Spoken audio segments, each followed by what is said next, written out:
Fort comme la mort, deuxième partie, chapitre 1. « 20 juillet, Paris, 11h soir. Mon ami, ma mère vient de mourir à Roncières. Nous partons à minuit. Ne venez pas, car nous ne prévenons personne. Mais plaignez-moi et pensez à moi. Votre Annie. 21 juillet, midi. Ma pauvre amie, je serais parti malgré vous si je ne m'étais habitué à considérer toutes vos volontés comme des ordres. Je pense à vous depuis hier avec une douleur poignante. Je songe à ce voyage muet que vous avez fait cette nuit en face de votre fille et de votre mari, dans ce wagon à peine éclairé qui vous traînait vers votre morte. Je vous voyais sous le quinquet huileux, tous les trois, vous pleurant et Annette sanglotant. J'ai vu votre arrivée à la gare, l'horrible trajet dans la voiture, l'entrée au château, au milieu des domestiques, votre élan dans l'escalier vers cette chambre, vers ce lit où elle est couchée, votre premier regard sur elle, et votre baiser sur sa maigre figure immobile. Et j'ai pensé à votre cœur, à votre pauvre cœur, à ce pauvre cœur dont la moitié est à moi et qui se brise, qui souffre tant, qui vous étouffe et qui me fait tant de mal aussi en ce moment. Je baise vos yeux pleins de larmes avec une profonde pitié. Olivier. 24 juillet, Roncières. Votre lettre m'aurait fait du bien, mon ami, si quelque chose pouvait me faire du bien en ce malheur horrible où je suis tombé. Nous l'avons enterré hier, et depuis que son pauvre corps inanimé est sorti de cette maison, il me semble que je suis seul sur la terre. On aime sa mère, presque sans le savoir, sans le sentir, car cela est naturel comme de vivre, et on ne s'aperçoit de toute la profondeur des racines de cet amour qu'au moment de la séparation dernière. Aucune autre affection n'est comparable à celle-là, car toutes les autres sont de rencontre, et celle-là est de naissance. Toutes les autres nous sont apportées plus tard par les hasards de l'existence, et celle-là vit depuis notre premier jour dans notre sang même. Et puis, ce n'est pas seulement une mère qu'on a perdue, c'est toute notre enfance elle-même qui disparaît à moitié, car notre petite vie de fillette était à elle autant qu'à nous. Seule, elle la connaissait comme nous, elle savait un tas de choses lointaines, insignifiantes et chères, qui étaient, les douces premières émotions de notre cœur. À elle seule, je pouvais dire encore « Te rappelles-tu, mère, le jour où... Te rappelles-tu, mère, la poupée de porcelaine que grand-maman m'avait donnée ?»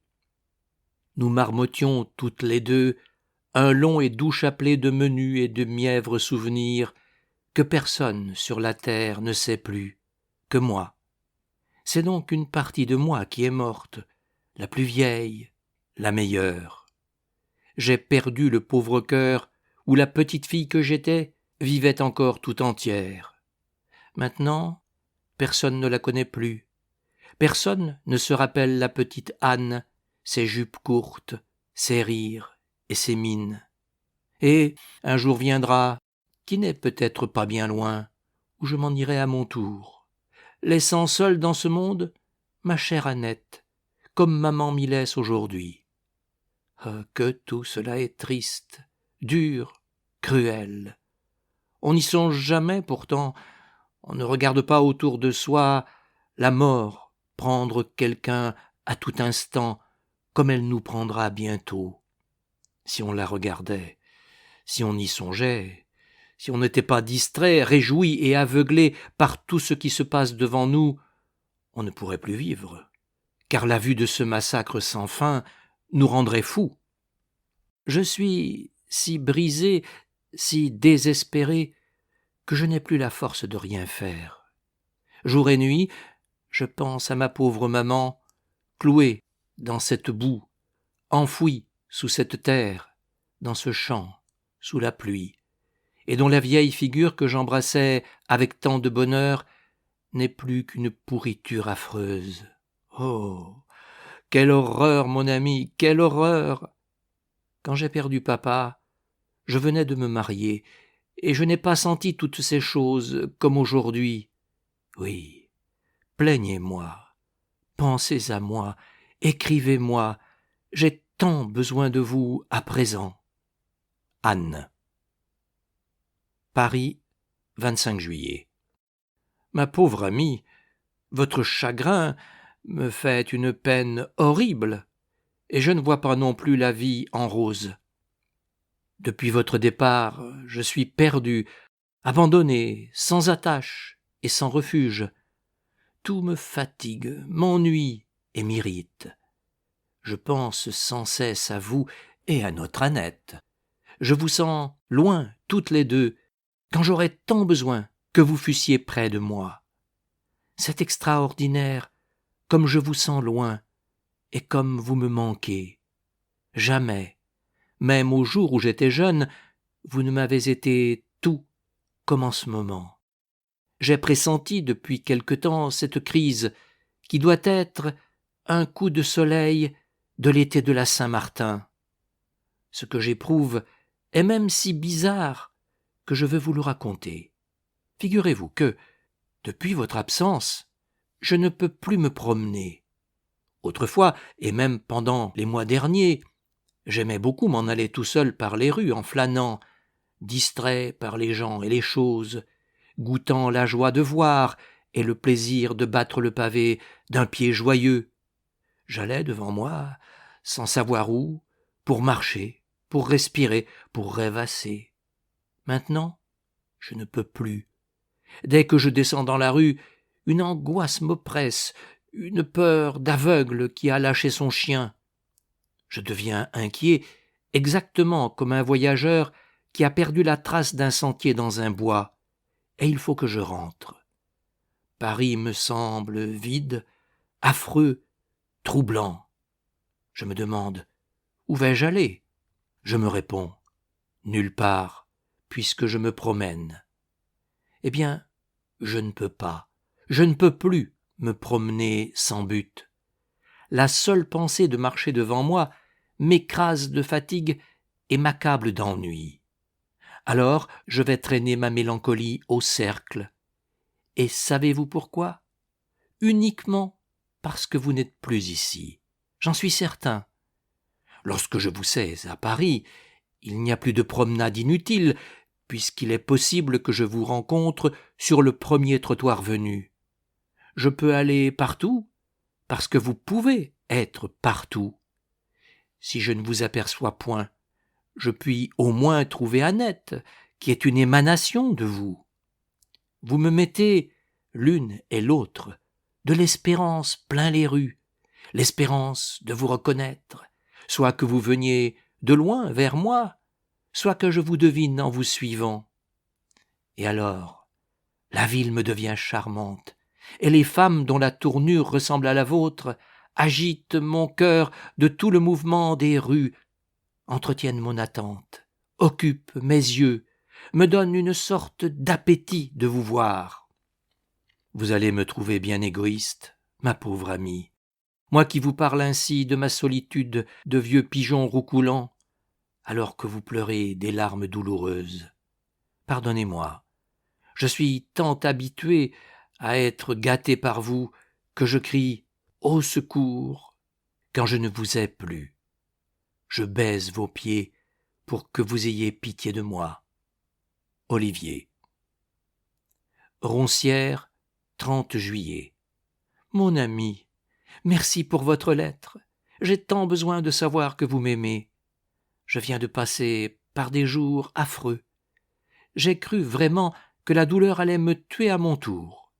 Elle était en moi comme un bloc de souffrance enfermé dans ma poitrine et qui grossissait sans cesse, m'étouffait, m'étranglait.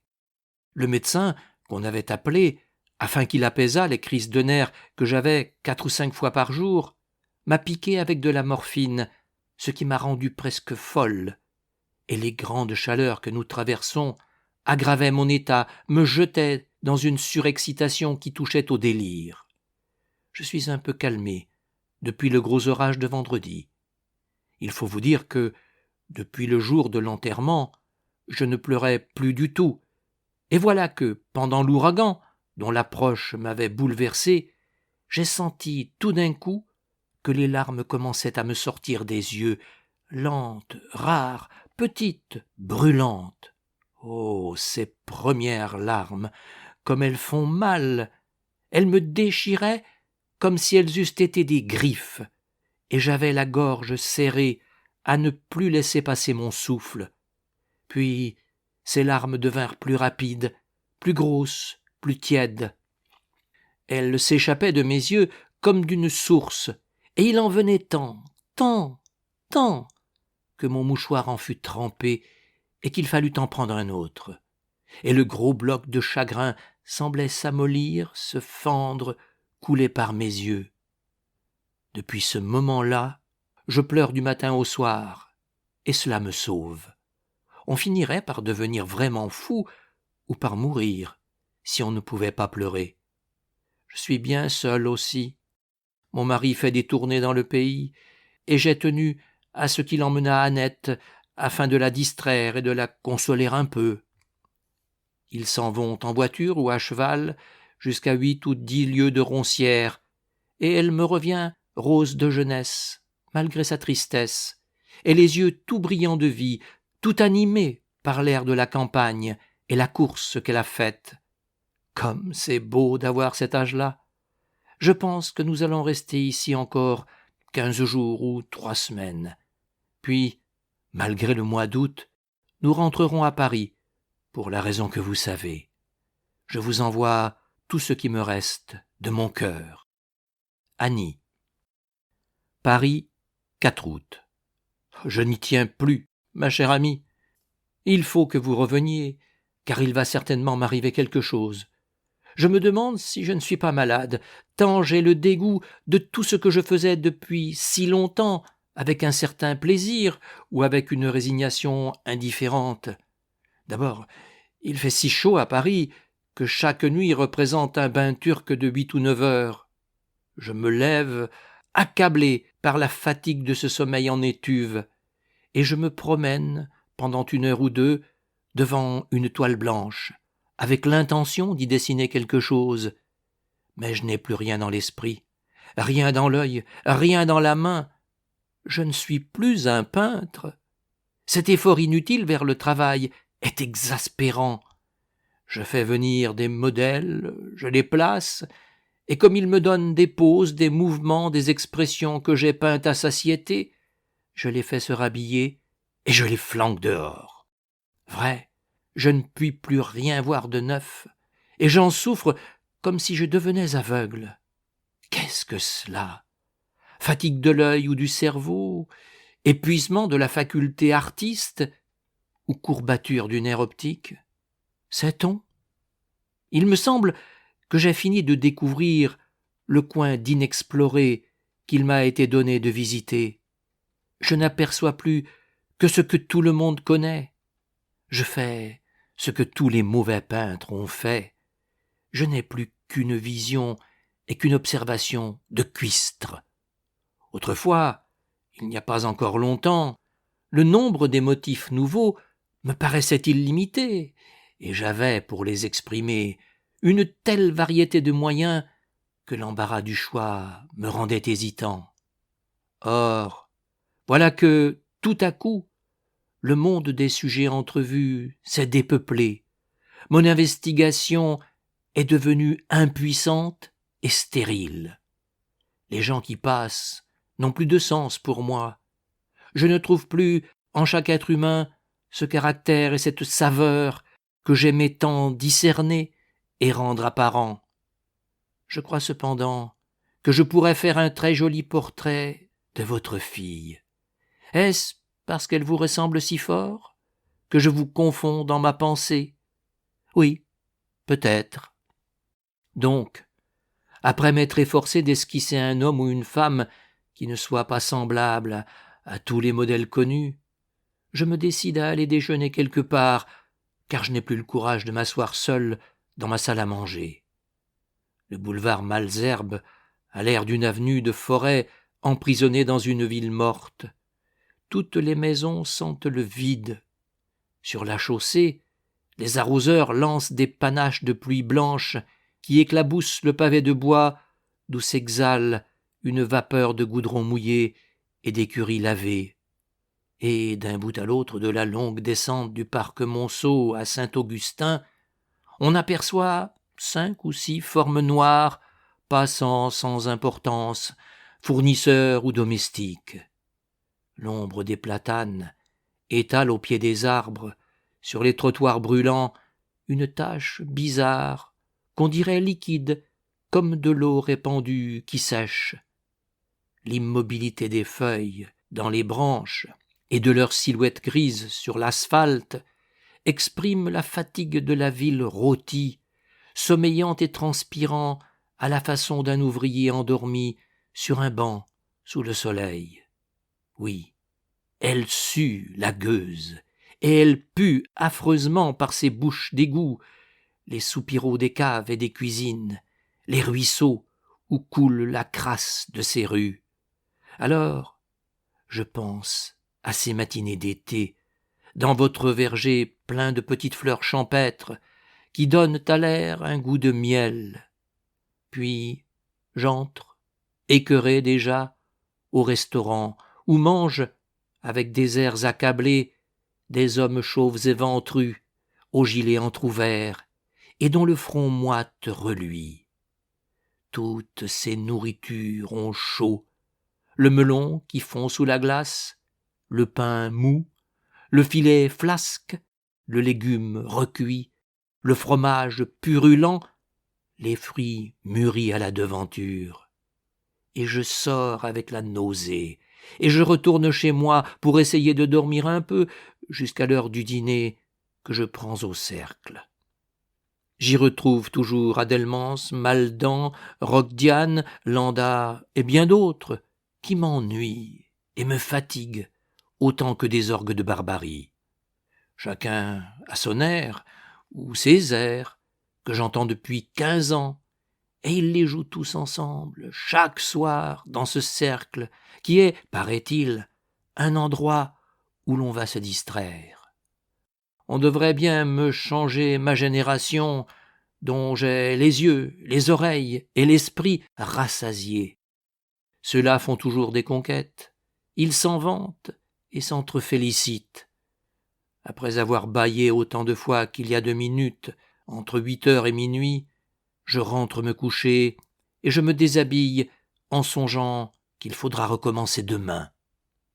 Oui, ma chère amie, je suis à l'âge où la vie de garçon devient intolérable, parce qu'il n'y a plus rien de nouveau pour moi sous le soleil. Un garçon doit être jeune, curieux, avide. Quand on n'est plus tout cela, il devient dangereux de rester libre. Dieu, que j'ai aimé ma liberté jadis, avant de vous aimer plus qu'elle. Comme elle me pèse aujourd'hui. La liberté, pour un vieux garçon comme moi, c'est le vide partout. C'est le chemin de la mort, sans rien dedans pour empêcher de voir le bout. C'est cette question sans cesse posée: que dois-je faire? Qui puis-je aller voir pour n'être pas seul? Et je vais de camarade en camarade, de poignée de main en poignée de main, mendiant un peu d'amitié. J'en recueille des miettes qui ne font pas un morceau. Vous, j'ai vous, mon ami, mais vous n'êtes pas à moi.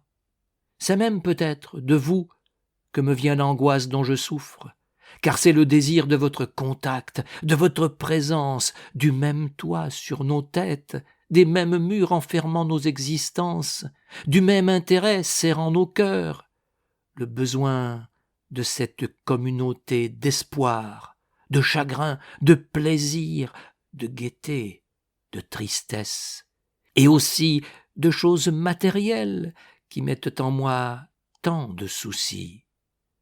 vous êtes à moi, c'est-à-dire que je vole un peu de vous de temps en temps, mais je voudrais respirer sans cesse l'air même que vous respirez, partager tout avec vous, ne me servir que de choses qui appartiendraient à nous deux, sentir que tout ce dont je vis est à vous autant qu'à moi, le verre dans lequel je bois, le siège sur lequel je me repose, le pain que je mange et le feu qui me chauffe.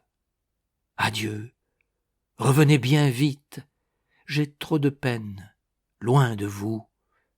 Olivier. Roncières, 8 août. Mon ami, je suis malade et si fatigué que vous ne me reconnaîtrez point. Je crois que j'ai trop pleuré. Il faut que je me repose un peu avant de revenir, car je ne veux pas me remontrer à vous comme je suis. Mon mari part pour Paris après-demain et vous portera de nos nouvelles. Il compte vous emmener dîner quelque part et me charge de vous prier de l'attendre chez vous vers 7 heures. Quant à moi, dès que je me sentirai un peu mieux, dès que je n'aurai plus cette figure de déterré qui me fait peur à moi-même, je retournerai près de vous. Je n'ai au monde qu'Annette et vous, moi aussi, et je veux offrir à chacun de vous tout ce que je pourrais lui donner sans voler l'autre. Je vous tends mes yeux qui ont tant pleuré pour que vous les baisiez. Anne. Quand il reçut cette lettre annonçant le retour encore retardé, Olivier Bertin eut une envie immodérée, de prendre une voiture pour aller à la gare et le train pour aller à Roncières. Puis, songeant que M. de Guilleroy devait revenir le lendemain, il se résigna et se mit à désirer l'arrivée du mari, avec presque autant d'impatience que si c'eût été celle de la femme elle-même. Jamais il n'avait aimé Guilleroy comme en ces 24 heures d'attente. Quand il le vit entrer, il s'élança vers lui, les mains tendues, s'écriant « Ah, cher ami, que je suis heureux de vous voir !» L'autre aussi semblait fort satisfait, content surtout de rentrer à Paris, car la vie n'était pas gaie en Normandie depuis 3 semaines. Les 2 hommes s'assirent sur un petit canapé à 2 places, dans un coin de l'atelier, sous un dais d'étoffes orientales, et, se reprenant les mains avec des airs attendris, ils se les serrèrent de nouveau.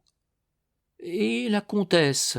demanda Bertin. « Comment va-t-elle ?»« Oh, pas très bien. Elle a été très touchée, très affectée. Elle se remet trop lentement.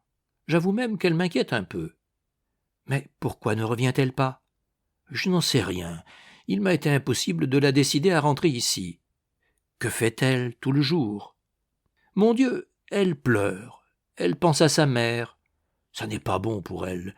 Je voudrais bien qu'elle se décidât à changer d'air, à quitter l'endroit où ça s'est passé, vous comprenez. Et Annette ? Oh, elle, une fleur épanouie. » Olivier eut un sourire de joie. Il demanda encore. « A-t-elle eu beaucoup de chagrin ?»« Oui, beaucoup, beaucoup. Mais vous savez, du chagrin de 18 ans, ça ne tient pas. » Après un silence, Guilleroy reprit. « Où allons-nous dîner, mon cher ? J'ai bien besoin de me dégourdir, moi, d'entendre du bruit et de voir du mouvement. Mais en cette saison, il me semble que le café des ambassadeurs est indiqué. » Et ils s'en allèrent, en se tenant par le bras, vers les Champs-Élysées. Guilleroy, agité par cet éveil des Parisiens qui rentrent, et pour qui la ville, après chaque absence, semble rajeunie et pleine de surprises possibles, interrogeait le peintre sur 1000 détails, sur ce qu'on avait fait, sur ce qu'on avait dit, et Olivier, après d'indifférentes réponses où se reflétait tout l'ennui de sa solitude, parlait de Roncières, cherchait à saisir en cet homme, à recueillir autour de lui ce quelque chose de presque matériel que laissent en nous les gens qu'on vient de voir, subtile émanation des êtres qu'on emporte en les quittant, qu'on garde en soi quelques heures et qui s'évapore dans l'air nouveau. Le ciel lourd d'un soir d'été pesait sur la ville et sur la grande avenue où commençaient à sautiller, sous les feuillages, les refrains alertes des concerts en plein vent. Les deux hommes, assis au balcon du café des ambassadeurs, regardaient sous eux les bancs et les chaises encore vides, de l'enceinte fermée jusqu'au petit théâtre, où les chanteuses, dans la clarté blafarde des globes électriques et du jour mêlés, étalaient leurs toilettes éclatantes et la teinte rose de leur chair. Des odeurs de friture, de sauce, de mangeaille chaude flottaient dans les imperceptibles brises que se renvoyaient les marronniers, et quand une femme passait, cherchant sa place réservée, suivie d'un homme en habit noir, elle semait sur sa route le parfum capiteux et frais de ses robes et de son corps. Guilleroy, radieux, murmura « Oh, j'aime mieux être ici que là-bas. »« Et moi, répondit Bertin, j'aimerais mieux être là-bas qu'ici. »« Allons donc, parbleu, je trouve Paris infect cet été. »« Eh, mon cher, c'est toujours Paris. » Le député semblait être dans un jour de contentement, dans un de ces rares jours d'effervescence où les hommes graves font des bêtises. Il regardait deux cocottes dînant à une table voisine, avec trois maigres jeunes messieurs superlativement corrects, et il interrogeait sournoisement Olivier sur toutes les filles connues et cotées dont il entendait chaque jour citer les noms. Puis il murmura avec un ton de profond regret « Ah, vous avez de la chance d'être resté garçon, vous. Vous pouvez faire et voir tant de choses. » Mais le peintre se récria, et, pareil à tous ceux qu'une pensée harcèle, il prit Guilleroy pour confident de ses tristesses et de son isolement. Quand il eut tout dit, récité jusqu'au bout la litanie de ses mélancolies, et raconté naïvement, poussé par le besoin de soulager son cœur, combien il eût désiré l'amour et le frôlement d'une femme installée à son côté, le comte, à son tour, convint que le mariage avait du bon. Retrouvant alors son éloquence parlementaire pour vanter la douceur de sa vie intérieure, il fit de la comtesse un grand éloge, qu'Olivier approuvait gravement par de fréquents mouvements de tête. Heureux d'entendre parler d'elle, mais jaloux de ce bonheur intime que Guilleroy célébrait par devoir, le peintre finit par murmurer, avec une conviction sincère, « Oui, vous avez eu de la chance, vous. » Le député, flatté, en convint, puis il reprit, « Je voudrais bien la voir revenir. Vraiment, elle me donne du souci en ce moment. Tenez, puisque vous vous ennuyez à Paris, vous devriez aller à Roncières et la ramener. Elle vous écoutera, vous, car vous êtes son meilleur ami. Tandis qu'un mari, vous savez... » Olivier, ravi, reprit, « Mais je ne demande pas mieux, moi. Cependant, croyez-vous que cela ne la contrariera pas de me voir arriver ainsi ? » ?»« Non, pas du tout. Allez donc, mon cher. »« Ah, j'y consens alors. Je partirai demain par le train d'1 heure. Faut-il envoyer une dépêche ? » ?»« Non, je m'en charge. Je vais la prévenir afin que vous trouviez une voiture à la gare. » Comme ils avaient fini de dîner, ils remontèrent au boulevard. Mais, au bout d'une demi-heure à peine, le comte soudain quitta le peintre, sous le prétexte d'une affaire urgente qu'il avait tout à fait oubliée.